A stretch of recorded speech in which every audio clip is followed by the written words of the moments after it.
ভোরের প্রথম আলো সবে ফুটছে এমন সময় হঠাৎ পাহাড়ের উপত্যকা কেঁপে ওঠে, বাতাস বয়, আর কেউ কথা বলে না। হঠাৎ পাহাড়ের একটি খাড়া পাড় মাঝখান থেকে ফেটে যায়, ধুলো ওড়ে, আলো বেরিয়ে আসে, আর ভেতর থেকে একটি সুন্দর উটনি বেরিয়ে আসে। লোকেরা তাদের কাজ থামিয়ে পিছে যেতে থাকে। কেউ একজন ফিসফিস করে বলে, এটা হযরত সালেহ আলাইহিস সালামের মোজেজা। আদ জাতি যখন অহংকার ও অত্যাচারের কারণে ধ্বংস হয়ে গিয়েছিল, তখন আল্লাহ হযরত হুদ আলাইহিস সালামের অনুগত কয়েকজন মুমিনকে রক্ষা করলেন। সেই শাস্তির পর বাতাস একেবারে নিস্তব্ধ হয়ে গিয়েছিল। উপত্যকাগুলোতে কেবল ধ্বংসপ্রাপ্ত ঘরবাড়ি পড়েছিল এবং শাস্তির ধোঁয়া বাতাসে ভেসে বেড়াচ্ছিল। বেঁচে থাকা ব্যক্তিরা একে অপরের দিকে তাকিয়ে বলল, সৌভাগ্যক্রমে আমরা হুদ আলাইহিস সালামের উপদেশ শুনেছিলাম। আল্লাহ যদি আমাদের ওপর দয়া না করতেন, আমরাও ধ্বংস হয়ে যেতাম। এই বিশ্বাসীরা আজ উপত্যকা ছেড়ে অন্য এক দেশের দিকে যাত্রা করল। যাত্রাটি ছিল দীর্ঘ, কঠিন ও কষ্টকর, কিন্তু তাদের জাতি এক নতুন দেশের সন্ধানে ছিল। পানি, সমৃদ্ধি ও শান্তির সন্ধানে কাফেলাগুলো নজদ ও হিজাজের পাহাড়ি পথ অতিক্রম করল। তারপর তারা নিকটবর্তী আলোলা নামক এক জনবসতিপূর্ণ এলাকার সন্ধান পেল, যেখানে ছিল পানির ঝর্ণা, বাগান এবং ফলের সুন্দর সুন্দর গাছ। এখানেই তাদের বংশের বৃদ্ধি শুরু হলো। সেখান থেকে তাদের সন্তান এবং তাদের বংশধরেরা একসময়ে ওয়াদি হিজে পৌঁছান, যা এখন মাদাইন সালে নামে পরিচিত। এভাবেই সামুদ জাতির সূচনা হয়েছিল। সামুদ বংশধরেরা এক মহান জাতিতে পরিণত হয়েছিল। আল্লাহ তাদেরকে শারীরিক শক্তি, প্রজ্ঞা, মেধা, প্রতিভা, পাথর খোদাই করার ক্ষমতা এবং প্রাকৃতিক বাসস্থান দিয়ে পরিপূর্ণ করেছিলেন। এই লোকেরা পাহাড়ের ভেতরে গোটা শহর তৈরি করে ফেলত। এই ধরনের দালানগুলোর দেয়ালগুলো ছিল সোজা, স্তম্ভযুক্ত ও সুউচ্চ, আর আজও তাদের নকশা দেখলে যে কেউ বিস্মিত হয়। কোরআন অনুসারে তারা সমভূমিতে প্রাসাদ নির্মাণ করেছিল এবং পাহাড় কেটে ঘর তৈরি করেছিল। তাদের বসতিগুলো রাজকীয়তায় পরিপূর্ণ ছিল।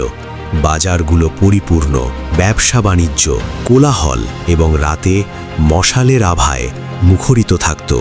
উপত্যকাগুলোতে ফলের বাগান ছিল, খেজুর গাছের মিষ্টি সুবাসে চারিদিক ছেয়েছিল। কিন্তু তারপর রহমতের প্রতি প্রশংসা ভুলে গিয়ে অহংকার মাথাচাড়া দিয়ে উঠল। আমরা আমাদের শক্তি ও মেধা দিয়ে এই সব কিছু সৃষ্টি করেছি। যখন ক্ষমতা বিভ্রান্ত করে, ফলে তাদের অন্তর কঠিন হয়ে গেল। তারা পাহাড়ে খোদিত মূর্তিকে দেবত্ব প্রদান করল। আল্লাহকে ভুলে গিয়ে তারা প্রাকৃতিক শক্তিকে আহ্বান করতে শুরু করল। এই ঈশ্বর আমাদের শক্তি দাও। তারা তাদের শক্তি, সম্পদ এবং পাহাড় খোদাই করার ক্ষমতা নিয়ে অত্যন্ত গর্বিত ছিল। তারা বলতে লাগলো, আমাদের তরফ থেকে বৃষ্টি হয়। যখন এই দুনিয়ায় দুর্বলদের অধিকার থেকে বঞ্চিত করা হলো এবং তাদের প্রতি অন্যায় অবিচার করতে শুরু করা হলো এবং তাদের নেতাদের ইচ্ছাকেই আইন বলে গণ্য করা হতো, ব্যাপারটা এমন ছিল যেন কোনো ব্যক্তি আল্লাহর আইন পরিত্যাগ করে নিজের আইন তৈরি করেছে এবং নিজেকে স্থায়ীভাবে তার দ্বারা আবদ্ধ ঘোষণা করেছে। পুরো ব্যাপারটাই আমার দেখা কোনো দৃশ্যের মতো মনে হচ্ছিল। সামুদ রাজবংশের সাউরি সম্প্রদায়ের মধ্যে বিশৃঙ্খলা, অশালীনতা এবং পাপ ছিল সাধারণ ব্যাপার। তাদের বিখ্যাত উক্তি ছিল, আমরা বড় বড় পাহাড় কেটে ঘর তৈরি করি, আমাদের সামনে কে দাঁড়াতে পারে? তারা নেয়ামতকে নিজেদের শক্তি বলে মনে করতে শুরু করলো। তারা ভুলে গেল যে একমাত্র আল্লাহ তালাই দেন এবং একমাত্র আল্লাহ তালাই কেড়ে নেন। এই উপত্যকাতেই ভালো পরিবারের সদস্য উবায়েদ বিন মাসের ঘরে এক নুরানি শিশুর জন্ম হয়েছিল। শৈশব থেকেই সালেহ আলাইহিস সালামের মধ্যে নম্রতা, প্রজ্ঞা, আলো, চিন্তার গভীরতা, সত্যবাদিতা, হৃদয়ের পবিত্রতা সবকিছুই সুস্পষ্ট ছিল। কাজের মানুষেরা প্রায় বলতেন যে এই ছেলেটি সাধারণ নয়, তার কথায় অনেক গভীরতা রয়েছে। বড় হয়ে তিনি সম্পূর্ণ স্বাধীনচেতা হয়ে উঠলেন। তিনি পার্থিব আকর্ষণের প্রতি আকৃষ্ট ছিলেন না। তিনি একাকী আল্লাহর স্মরণে সময় কাটাতেন।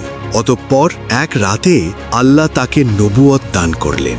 সালেহ আলাইহিস সালাম তার গ্রামে গিয়ে লোকদেরকে শুধু আল্লাহর ইবাদত করতে বললেন। তিনি বললেন, ইবাদত করো, তিনি ছাড়া তোমাদের আর কোনো মাবুদ, মালিক নেই। কাজের প্রধান হেসে উঠলেন। তারা বলে, গতকাল পর্যন্ত তুমি ছিলে আমাদের কালমান বন্ধু, আজ তুমিই আমাদের দেবতাদের থেকে আমাদের বাধা দিচ্ছ। আমরা তোমাকে একজন সৎ ব্যক্তি বলে মনে করতাম, কিন্তু এখন আপনি আমাদের পূর্বপুরুষদের কাছ থেকে পাওয়া কাজগুলো করতে বাধা দিচ্ছেন। সালেহ আলাইহিস সালাম ভালোবাসার সাথে ব্যাখ্যা করলেন, এই উপত্যকা, এই ভবন, এই প্রকৃতি চিরকালই আল্লাহর। কৃতজ্ঞ হন, অযৌক্তিক হবেন না। কিন্তু কওমের উত্তর ছিল সেই প্রমাণগুলোর কথা। তারা বলতে লাগলো, তুমি সৎ হলে তাহলে আমাদের প্রমাণ দেখাও। গ্রামের লোকেরা বললেন, এই পর্বতশিলার ভেতর থেকে আমাদেরকে একটি জীবিত উটনি বের করে দেখাও, কেবল তখনই আমরা তা বিশ্বাস করব। হজরত সালেহ আলাইসাল্লাম ওই লোকদের সাথে সেই পাহাড়ে গিয়েছিলেন এবং আল্লাহর কাছে প্রার্থনা করেছিলেন, হে আল্লাহ, এখন তুমিই সাক্ষী, আপনি আপনার প্রকাশ করুন। তারপর এক মুহূর্তের জন্য উপত্যকার রং বদলে গেল এবং পাহাড়টি মাঝখান থেকে দুভাগ হয়ে গেল। আলোর একটি ঢেউ সবাইকে অবাক করে দিল, আর তারপর পাথরটা থেকে একটা বিশাল উট বেরিয়ে এলো। এমনটা সচরাচর দেখা যেত না। কুরআনে একে নাকতুল্লারোর উটনি এবং একটি নিদর্শন বলা হয়েছে। তার মহিমা, তার বিশালতা। সম্প্রদায়ের চোখ প্রথমবারের মতো এমন কিছু দেখেছিল এবং অলৌকিক ঘটনাটি এখানেই থেমে যায়নি।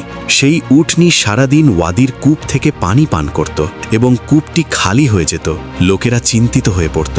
লোকেরা বলতো, কূপের সমস্ত পানি শেষ হয়ে গেছে, কিন্তু আল্লাহর এরও ক্ষতি পূরণ করে রেখেছিলেন। পরের দিন পুরো সম্প্রদায় তার দুধে পরিতৃপ্ত হতো। এত দুধে প্রতিটি ঘর, প্রতিটি মানুষ, প্রতিটি শিশুর চাহিদা পূরণ হতো।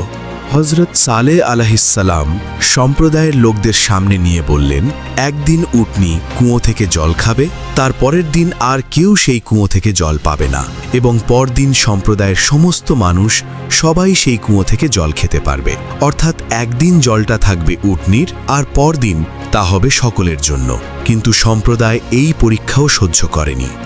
সম্প্রদায়ের লোকেরা বলে, আমাদের স্বাধীনতা কেড়ে নেওয়া হয়েছে, একটি উট আমাদের জলের ওপর রাজত্ব করবে।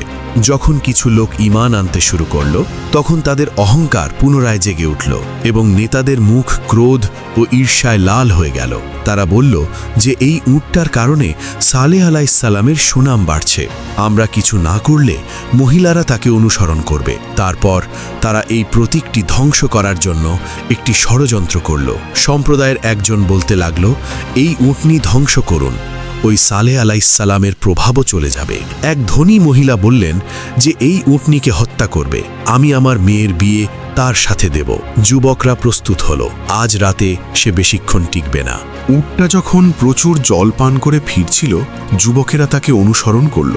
প্রথম জন একটি তীর ছুড়ল, উটটির পায়ে আঘাত লাগল। তারপর সবাই ভেঙে পড়ল এবং সেই উটনিটি এক আক্রমণেই ধ্বংস হয়ে গিয়েছিল। কওম চিৎকার করে উঠল, আমরা উটনিকে মেরে ফেললাম, এখন সমস্ত জল আমাদের। এই সেই অপরাধ ছিল যার জন্য শাস্তির প্রতিশ্রুতি দেওয়া হয়েছিল।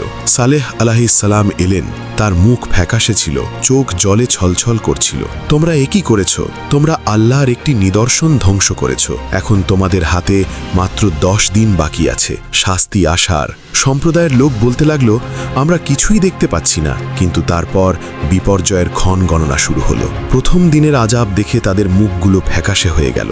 দ্বিতীয় দিনের আযাব দেখে মুখ লাল হয়ে ওঠে, বাতাস গরম, আকাশ লাল। তৃতীয় দিন উপত্যকার সমস্ত মানুষের মুখ কালো, মৃত্যুর গন্ধ। আর তারপর ভোরের ঠিক আগে আকাশ কেঁপে উঠল, পাহাড়গুলো কেঁপে উঠল, আর মাটি থেকে এক ভয়ঙ্কর শব্দ প্রতিধ্বনিত হলো, এবং তারপর একটি চিৎকার। ওই চিৎকারে আমাদের হৃদয় ভেঙে গেল, আত্মারা দেহ ত্যাগ করল। সম্প্রদায়ের সকল মানুষ নিজেদের বাড়িতে উল্টো হয়ে পড়েছিল।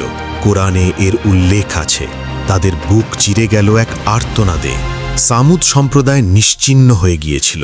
হজরত সালেহ আলাইহিসসালাম উপত্যকার কিনারায় থেমে বললেন, আমি তোমাদেরকে এটা ব্যাখ্যা করে দিয়েছি, কিন্তু তোমরা পরামর্শটি পছন্দ করনি। সালেহ আলাইহিসসালামের সেই ময়দানটি আজও সাক্ষী দেয় যে যখন আল্লাহর নিদর্শনসমূহকে অস্বীকার করা হয়, জাতিসমূহ ইমারত নির্মাণ থেকে নয় বরং ঈমান থেকে মুখ ফিরিয়ে নেয়, তখন আল্লাহ তাআলার ধ্বংস আসবেই। এই পুরনো গল্পটি যদি আপনার ভালো লেগে থাকে তাহলে ভিডিওটি লাইক করুন এবং একটি মন্তব্য করুন। পরবর্তী পর্বে আপনি কোন আকর্ষণীয় গল্প দেখতে চান চ্যানেলটি সাবস্ক্রাইব করতে ভুলবেন না।